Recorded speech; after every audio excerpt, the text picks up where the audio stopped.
سنا ہے کہ خواتین کا ملک یعنی اس کا دودھ جمع کر کے وہ رکھنا کوئی ایسا بینک بنایا گیا ہے تاکہ نومولود بچوں کو پلایا جا سکے، تو اس کا کیا حکم شرع ہوگا؟ دیکھیں، یہ شرعاً صحیح نہیں ہوگا۔ اس کی وجہ یہ ہے کہ اس کا ریکارڈ رکھنا ایک تو بہت مشکل ہے،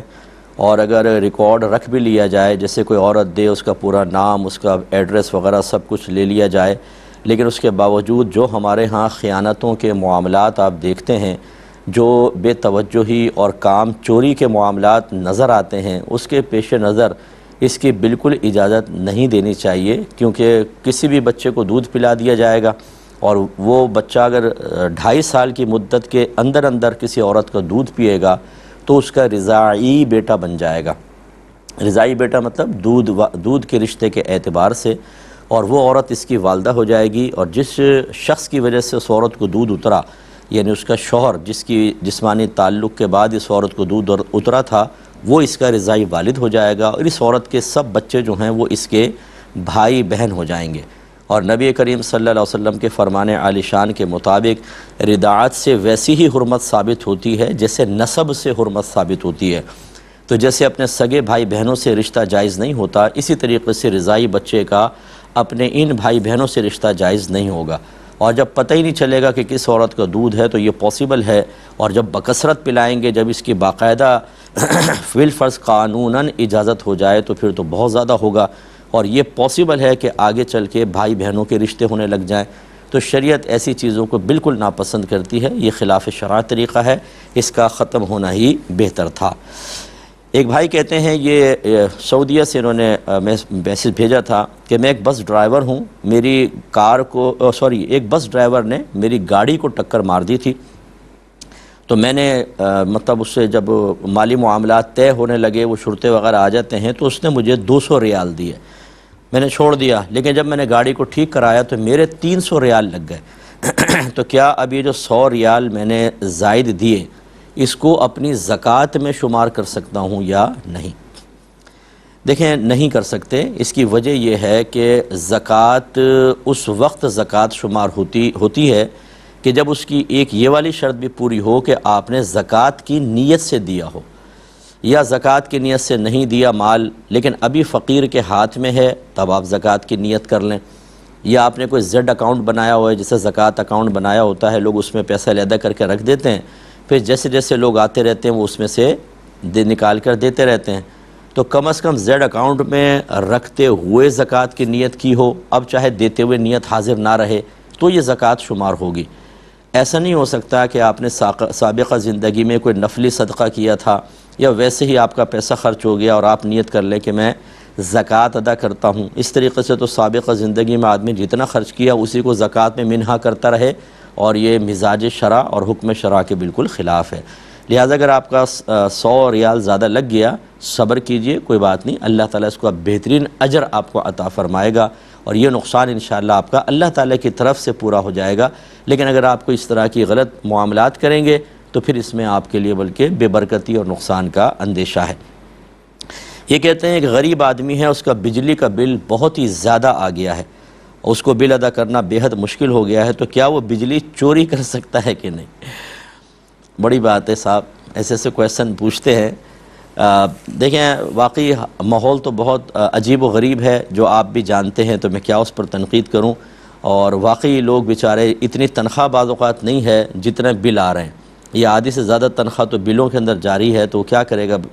آدمی؟ لیکن شرعی طور پر ایسا نہیں کر سکتے کہ آپ بجلی چوری کر لیں۔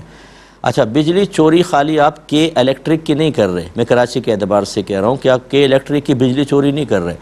آپ ایک دفعہ جب بجلی استعمال کر لیتے ہیں ناجائز طریقے سے، تو وہ لوگ بھی سمجھدار ہیں، وہ جتنا آپ نے یونٹ زیادہ چلائے ہوتے ہیں وہ دیکھتے ہیں، انہوں نے پی ایم ٹی پہ اپنے میٹر وغیرہ لگائے ہوتے ہیں، وہ دیکھتے ہیں پورے علاقے میں جو بجلی گئی ہے وہ اتنے یونٹس گئی ہے اور پیسہ اتنا آیا، اس کا مطلب ہے کہ اتنے یونٹس زیادہ جلائے گئے۔ اب وہ کون ہے وہ تو پکڑا نہیں جاتا بعض اوقات، تو وہ زائد یونٹس کو تقسیم کر دیتے ہیں پورے علاقے والوں پر، یعنی آپ کا میرا بجلی کا بل 200 روپے زیادہ آئے گا، 300 زیادہ آ گیا، 400،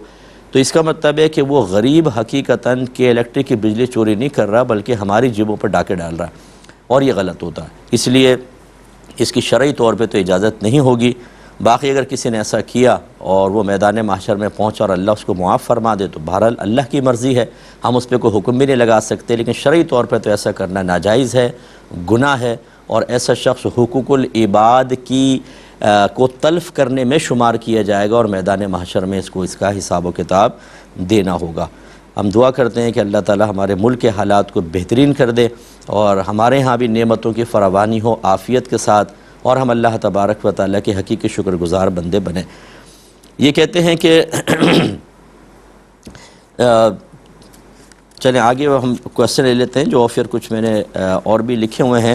یہ کہتے ہیں کہ اجتماعی قربانی ہو رہی تھی، تو جب ہم حصہ ڈالا ہم نے اس میں، تو انہوں نے ہمیں جانور معین کر کے نہیں بتایا، بس کہا کہ ٹھیک ہے تمہاری قربانی ہو جائے گی، اور بہت سارے جانور کھڑے ہوئے تھے، تو کیا اس طرح ہماری قربانی ہو جائے گی یا نہیں ہوگی؟ دیکھیں ہو جائے گی۔ جانور معین کرنا اور بوقت ذبح جتنے حصے دار ہیں ان کے نام ذکر کرنا یہ کوئی ضروری نہیں ہوتا۔ ہاں یہ ضرور ہے کہ حصے اتنے ہی ہوں جتنے جانور ہیں، مثلا 10 جانور ہیں تو 70 حصے ہی لے سکتے ہیں آپ، کہ ایک میں 7 حصے ہیں تو 70 حصے ہوں گے، اس سے زیادہ نہیں ہو سکتے۔ لیکن جانور معین کرنا کوئی لازم نہیں ہے، جیسے آپ نے کہا جو انہوں نے حصہ ملایا 7 اس جانور میں 7 اس میں، اب کون کون ہے یہ آپ نے نام ذکر نہیں کیا تو کوئی مسئلہ نہیں ہے، قربانی صحیح ہو جائے گی، کیونکہ یقیناً اللہ تبارک و تعالیٰ سب کے نام جانتا ہے، اور وہ جانتا ہے کہ کس کس نے اس میں حصہ ملایا اور کتنے جانور ہیں، اس لیے معین کر دیں لوگوں کے قلبی اطمینان کے لیے تو بہت ہی اچھی بات ہے، لیکن نہیں کیا تب بھی قربانی ہو جائے گی۔ یہ کہتے ہیں کہ میرے گھر کے باہر کوئی 2 عدد کچے انڈے رکھ جاتا ہے، 2 دفعہ ہو چکا ہے، پہلے ایک دفعہ ہوا میں نے پھینک دیے، دوبارہ انڈے رکھ کے چلا گیا کوئی، تو یہ کیا ہے مفتی صاحب ذرا مجھے بتائیں، میں بہت پریشان ہوں۔ تو یہ انڈے ونڈوں کی کوئی فکر نہ کریں، یہ حدیث بس ذہن کے اندر رکھیں کہ میرے آقا صلی اللہ علیہ وسلم نے حضرت ابن عباس رضی اللہ تعالی عنہما سے فرمایا، اے ابن عباس اگر یہ ساری دنیا تجھے نقصان پہنچانے پہ جمع ہو جائے اتنا ہی نقصان پہنچا سکتی ہے جتنا اللہ نے تیری قسمت میں لکھا ہے، اور اگر یہ سارے تجھے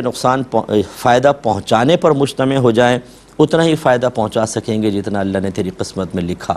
لہذا یہ ہو سکتا ہے کہ کسی نے کوئی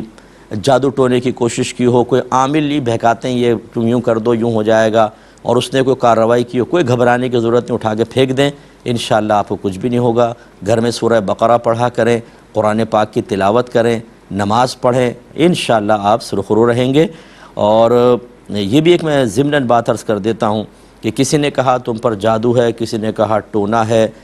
کوئی خراب خواب نظر آ گیا، ہم انتہائی پریشان ہو جاتے ہیں، اور جیسے ایک کچے انڈے اگر کسی نے نہیں کہا تھا کہ یہ جادو ٹونا ہے تب بھی آپ پریشان ہو گئے،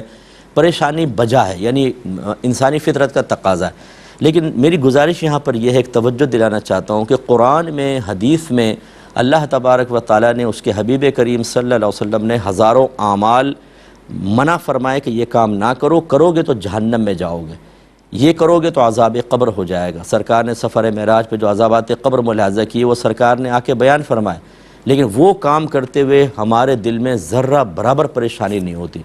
کتنے ہی مجھے اس وقت ایسے دیکھ رہے ہوں گے جنہوں نے آج فجر کی نماز نہیں پڑھی لیکن ناشتہ ڈٹ کے کیا ہوگا، بانچیں بھی کھیل رہی ہیں، اس نقصان پہ کوئی پریشانی نہیں ہے کہ اب میدان معاشر میں ایسا نہ ہو کہ یہی نماز فجر کا قضا کرنا شدید عذاب کا سبب بن جائے۔ لیکن اس طرح کی موہوم چیزیں ہمارے دل میں اتنی پریشانیاں پیدا کر دیتی ہیں کہ ہمارا سکون برباد ہو جاتا ہے۔ اس پر ذرا توجہ کریں، یہ بیمار قلب کی علامت ہے کہ جہاں پہ انجام واضح نہیں وہاں پریشان، اور جہاں یقینی نقصان ہے وہاں پہ قہقہے لگا رہے ہیں، اس کا مطلب ہے تربیت کی ضرورت ہے۔